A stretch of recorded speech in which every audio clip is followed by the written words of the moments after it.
তিনি ইসলামের ওই মূল। লা ইলাহা ইল্লাল্লাহু মুহাম্মাদুর রাসূলুল্লাহ। সে নামেতে পাগল হলো মা খাদিজা মদিনায়, যে নামেতে পাগল হলো মা খাদিজা মদিনায়। আর সেই নাম জপে জিন ইনসান, আর জপে বুলবুল। লা ইলাহা ইল্লাল্লাহু মুহাম্মাদুর রাসূল সাল্লাল্লাহু আলাইহি সাল্লাম। এবার ইহুদি যখন কলমা পড়ে নিল, ওই ইহুদি বলছে, হুজুর একটা কথা বলবো। কি কথা? বলে ওসমান গনি যেটা আল্লাহ, আমারও কি সেটা আল্লাহ? হ্যাঁ, ওসমান গনির আল্লাহ তো আমাদেরও আল্লাহ না, ওই ইহুদিটা বলছে। জলসার আগে বোঝেন, বুঝে উত্তর দেবেন, ঠিক আছে কিনা? ওই ইহুদিটা যখন কলমা পড়ে নিল, কলমা পড়ে নেওয়ার পরে ওই ইহুদি বলছে, হুজুর আমি একটা কথা জানতে চাই। কি কথা? বলছে ওসমান গনির যেটা আল্লাহ, আমারও কি সেটা আল্লাহ? আমার নবী বলছে না। হুজুর ওসমান গনির যেটা কোরআন, আমারও কি সেটা কোরআন? আমার রাসূল বলছে হ্যাঁ হ্যাঁ। ওসমান গনির যেটা নবী, আমারও কি সেটা নবী? আমার রাসূল বলছে হ্যাঁ হ্যাঁ হ্যাঁ। হুজুর আপনি হাদিসে বলেছেন কুল্লি ইখওয়ানুল মুসলিমুন, প্রতিটা মুসলমান ভাই ভাই ভাই। ওসমান গনি তাহলে আমার ভাই? বলে হ্যাঁ হ্যাঁ তোমার ভাই ভাই। ভাই হয়ে এতগুলো ধন সম্পত্তি কেমন করে নেই? বিনা সম্পত্তিতে, বিনা টাকাতে আমি এই জায়গাটা দান করে দিলাম। জোরে বলুন সুবহানাল্লাহ। বিনা টাকাতে দান করে দিলাম, জায়গাটা দান করে দিলাম। প্রথম মসজিদ তৈরি করলো মসজিদে কুবা। জোরে বলুন সুবহানাল্লাহ। কোন মসজিদ বাবা? মসজিদে কুবা। আর ঘটনা নয়, আর যদি ঘটনা বলতে হয় অনেক লং সময় লেগে যাবে। হুজুর শর্ট বলেছে, শর্টে বলে দেই।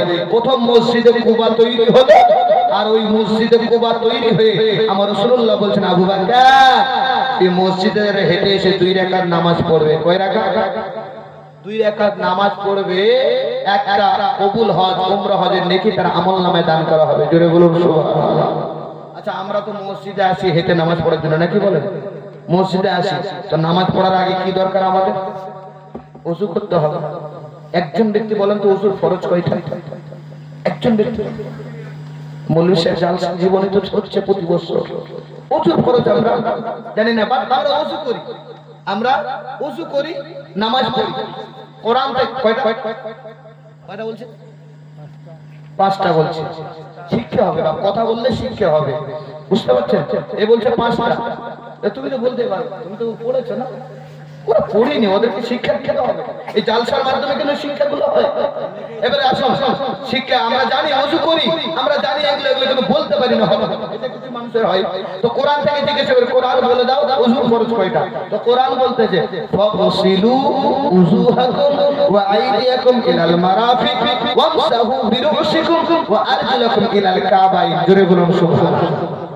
1 নম্বর ওযুর ফরজ করা হয়েছে মুখমণ্ডল ধৌত করা। এক কান থেকে নিয়ে আর এক কান চুলের গোড় থেকে নিয়ে নদী হাতে সুন্দর করে দাড়ি খেলাল করা 1 নম্বর ফরজ। 2 নম্বর ফরজ কায়না পর্যন্ত ধৌত করা। 3 নম্বর ফরজ মাসা করা।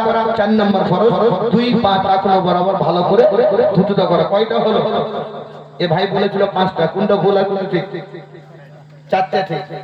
4টে মনে রাখবেন। এই 4 এর ভিতরে প্রথমে 4 দিয়ে শুরু করেছিলাম, 4 দিয়ে শেষ করব। এই 4 এর ভিতরে যদি কোনো এক জায়গায় খালি বরাবর থেকে যায় তাহলে আপনার ওযু হবে না, আর ওযু না হলে নামাজ হবে না, এটা খেয়াল রাখতে হবে। তো এবার মসজিদে কুবা হয়ে গেল। এবার দ্বিতীয় মসজিদ রাসূলুল্লাহ তৈরি করছেন বানি সালিম দূরত্বে। ওই মসজিদের নাম মসজিদে জুমা। জোরে বলুন সুবহানাল্লাহ। কোন মসজিদ বাবা? মসজিদে জুমা। 2 নম্বর মসজিদ। ওই রাসূলুল্লাহ সাল্লাল্লাহু আলাইহি সাল্লাম ওই মসজিদে জুমাতে জুমার নামাজ আদায় করলেন। রাসূলুল্লাহ খুতবা দিলেন। ওই রাসূলুল্লাহর খুতবাতে একটা দুটো নয়, 100টা গায়ের মুশরিক সাহাবা হয়ে গেছে। জোরে বলুন সুবহানাল্লাহ। যদিও ঘটনাটা অনেক লম্বা, আমি খুব শর্টে বলছি। তাহলে 2টো মসজিদ হলো। কয়টা হলো? 2টো হলো। 3টা মসজিদ। হাজী সাহেব তো আপনি হজ করে গেছেন।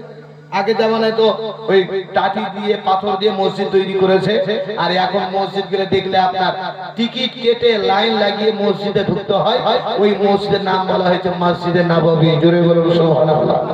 কি নাম বললাম? মসজিদে নববী। কয়টা মসজিদ হলো বাবা? তিনটা। যদি কেউ প্রশ্ন করে রাসূলুল্লাহ নিজ হাতে কয়টা মসজিদ বানিয়েছে, উত্তর দিবেন তিনটা।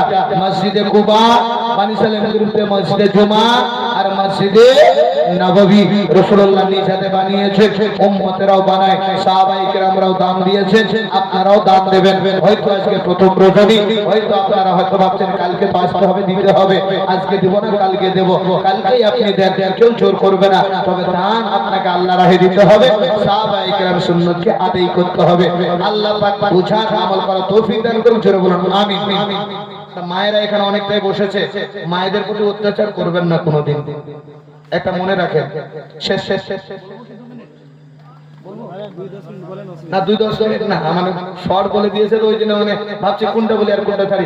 এখানে অনেক মায়ের বেটি আছে, মা আপনাদের জন্য বললাম যে 8টা জান্নাতের গেট যেই দিক দিয়ে ইচ্ছে সেই দিক দিয়ে প্রবেশ করবেন। শর্ত হলো আপনাদের 4টা। এক, নামাজ টাইমে নামাজ পড়বেন, রমজান মাসে রোজা রাখবেন, পর্দার সহিত চলবেন, স্বামীর খিদমত করবেন, জোরে বলুন সুবহানাল্লাহ। এই 4টা গুণ যদি কোনো নারীর মধ্যে থাকে, ওই নারীর জন্য জান্নাতের 8টা দরজা খোলা, যেই দিক দিয়ে মন চাইবে সেই দিক দিয়ে নারী প্রবেশ করবে, কোনো অসুবিধা নাই। আমি বলিনি, আমার নবী বলেছে।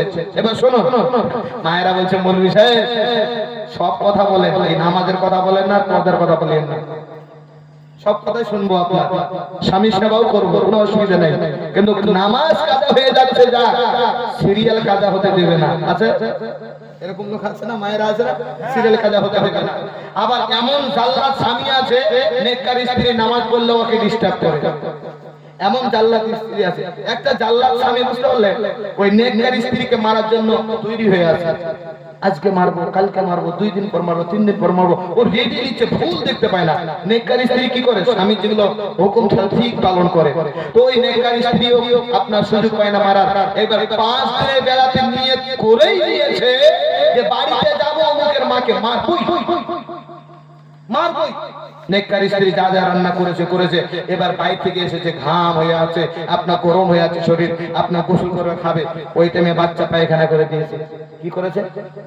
পায়খানা করে দিয়েছে। ওই স্ত্রীটা ভাবছে যদি এখন পায়খানাটা সাফ করি, তো এখন স্বামী যদি খেতে ঢোকে আর যদি আমাকে না দেখতে পায়, তাহলে আমাকে উসিলাই মারতে পারে। তো আমরা ঢাকন বলি, আপনারা কি বলেন? ঢাকনা বলে। তো ঢাকনা ঢাকন দিয়ে ঢেকে দিল। স্বামী ভিতরে বসলো, স্বামীকে ভাত খেতে দিয়েছে, ভাত বেড়ে দিয়েছে, কি করেছে, ডাল করেছে, ভাজি করেছে, আপনি যেটা যেটা বাজার করেন সেটাই করেছে। আচ্ছা স্ত্রীরা কি করে বলে, ওরা কোথায় পাবে? স্বামীরা যেটা আনবে বাজার করে সেটাই তো আজ আপনার পালন করবে, সেটাই তো রান্না করবে। তো স্বামী রাগ করে বলছে আর কিছু করিসনি, স্ত্রী বলছে হ্যাঁ গো, আপনি যেটা বাজার করেছেন সেটাই তো করেছে, বাকি আর কি দেবো আপনাকে বলেন? তো মারতে তো আর পেল না, তো রাগ করে বলছে কি দিবি আর, গু দে গু, আর কি দে? তো নেককার স্ত্রী স্বামী বলেছে গু দে, স্বামীর হুকুম তো মানতে হবে। ঢাকনাটা উঠিয়ে বলতে স্বামী সেটাও হাজির আছে, কতগুলো খাওয়ার রিয়াদ আছে, ওই টাইমে যদি পায়খানা না করতে তাহলে ওই পায়খানা ওসিলে হতে মারতে পারতো। তো যেইসে ওইসে ভাই যেমন করবেন তেমন ফল পাবেন। আল্লাহ পাক সকলকে বুঝায় আমল করার তৌফিক দান করে, জোরে বলুন আমিন। সময় ফোনে একটা হয়েছে, কালকে রাতে জলসা শুনতে হবে। ব্রাদার আমি একটাই কাম্য করব, দোয়া করব মা বোনদের সকলকে ছেলে হিসেবে, যে আমি আপনাদের গ্রামে যদিও নতুন, একটাই অনুরোধ, নামাজ কাজা করবেন না, নামাজ আদা করবেন। আর একটা কথা বলে দেই, আমার রাসূলুল্লাহর মুয়ারানা কত হয়েছে, তখন কালকে বলবেন যে মৌলভী সাহেব টাকার জন্য বলে নাই, বলে দিচ্ছি 50 কিলো করে 1 কুইন্টাল হয়েছে, তো 25 কিলো মায়ের 25 কিলো আর হয়নি, একটা কেউ দিয়ে দেন তো বাপ, যার শেষ ভালো তার সব ভালো, দোয়া করে দেবো মন থেকে। কি নাম? মইনুল হক। কয় কিলো? 30 কিলো মইনুল হক, তাহলে 1 কুইন্টাল 5 কিলো হয়ে গেল। তো ঠিক আছে, কালকে লিখে নিও, নারে তাকবীর নারে রিসালাত।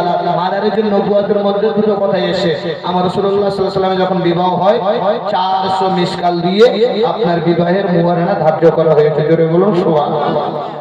কেউ বা বলেছে 20টা উঁট দিয়ে, কেউ বা লিখেছে 400 মিসকাল। মাদার যে নবুয়তে যেটা আমি পেয়েছি সেটা দিয়ে আমি আপনাকে বললাম। কেউ যদি জিজ্ঞাসা করে আমার রাসূলুল্লাহ মুয়ারানা কত ধার্য হয়েছে, বলবেন যে 400 মিসকাল আপনার সোনা চাঁদি ধার্য হয়েছে।